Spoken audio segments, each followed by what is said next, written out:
Hey guys, what is going on? Welcome back to the channel. So today's video, we're going to be removing the radio and we're actually going to be replacing it in a 2006 Honda Civic. This is for all these years right here on the screen, but we're going to go ahead and get started with removing it. I will be putting in a kind of fancy touchscreen one, but honestly the purpose of this video is just trying to get everything out to be able to replace it. So the one I'm actually using, you guys don't have to put the exact same one in, but let me go ahead and show you guys what I am using. But before we get started, this is obviously what the dash looks like. So if your car looks completely different than this, then this video is obviously not for you. So this is the exact model I'm using for my radio system that I'm replacing. It is a giant touchscreen and it does have a bunch of features. I don't know the reliability of all of the features. But yeah, this is like the behind. If you guys do want to pick this up, I will have an Amazon link down below. I know a lot of these kind of have mixed reviews, but honestly, for the purpose of having like Apple CarPlay or Android Auto, and then just having like your GPS, music, kind of like the basic functions, I've never had an issue with these. They are kind of like a Chinese off-brand, but for like the basic functions, because this car really does not have much other than that just kind of old school basic radio, at least this is a significant upgrade compared to what's in the car now. But if you guys do want to pick up one of these, I will have a link in the description down below so you guys can go check that out. It is on Amazon and it's actually fairly a good price for what it is. So you also might want to pick up some plastic pry tools. I will also have a link in the description down below. You guys can get these on Amazon. It's super cheap for a whole pack of them, but it will make it a lot easier to kind of get in the crevices to be able to pop stuff out. But let's get started with pulling out this section right here. We should be able just to go ahead and pull that down and be able to pop it out of place.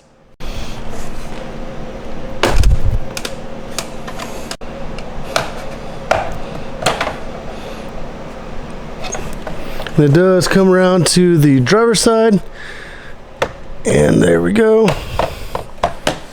All right, so now that the panel is out, there is one screw right here. It's a Phillips screw, so we're going to go ahead and remove that. All right, so now that allows us to essentially pull up on this entire section. So I have heard if you pull this down, you can kind of move the steering wheel down and kind of back all the way, so then you're able to kind of get this more up and off.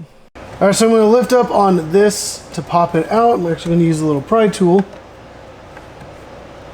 to get up underneath. There we go. And it's just a series of tabs all the way around.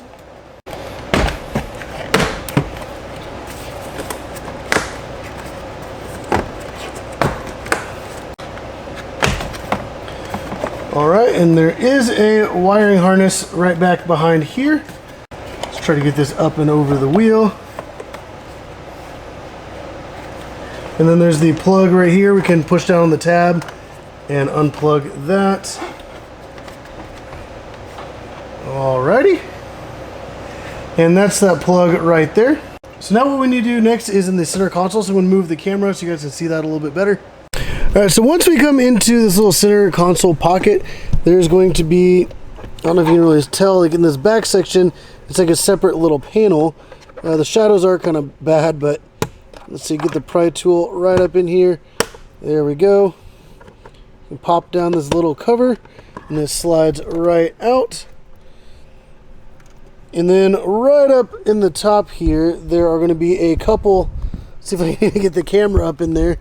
There's going to be a couple little screws. All right, there's one right there. It's like a little 8mm. So we're going to take those out. All right, so we're going to go in here with the 8mm socket. And we're going to hook on to, there we go. All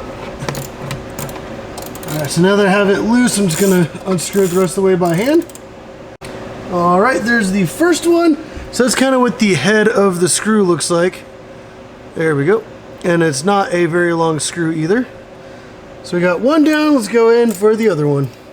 And there we go, they got the other screw. So now what we can do is go ahead and use the pry tool and kind of get back behind this panel and be able to pop the whole thing forward. There we go.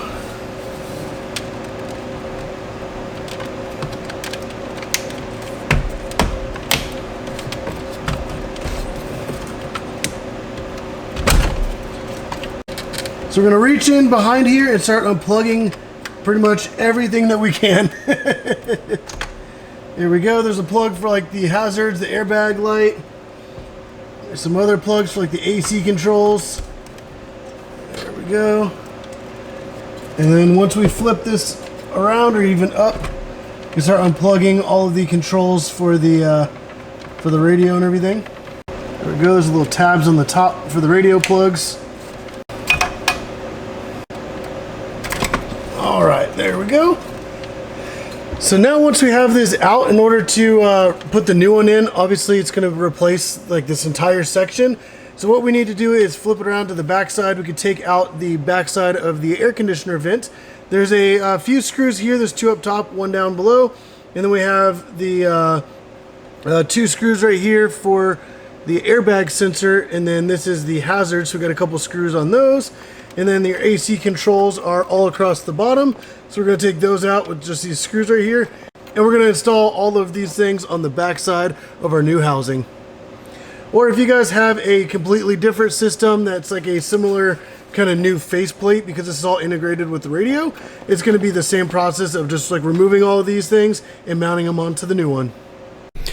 Alright, so once I got everything transferred from the back side of the old radio to the back side of the new one, even like the little tab pieces, I was able just to snap or plug in the whole unit, like all the cables, snap it all back into place, and then all the trim pieces, and this is what I'm left with.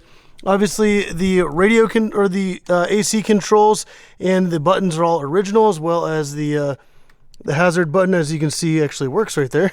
So, yeah, this thing is all finished up and now it looks nice, professional. We're gonna have a nice big screen. I even ran the USB cords through like the little cover that goes up underneath here. Just cut like a little groove in the edge of it so that both these USB cables can pull through. So if you guys did like this video, go down, hit the like button down below. Also, like I said before, there's going to be links in the description down below for Amazon, where I picked up all these parts and tools, including like the whole screen, radio, that kind of whole console, as well as like the little plastic pry tools. But like I said, if you like the video, hit the like button, subscribe if you haven't already. But as always, thank you for watching.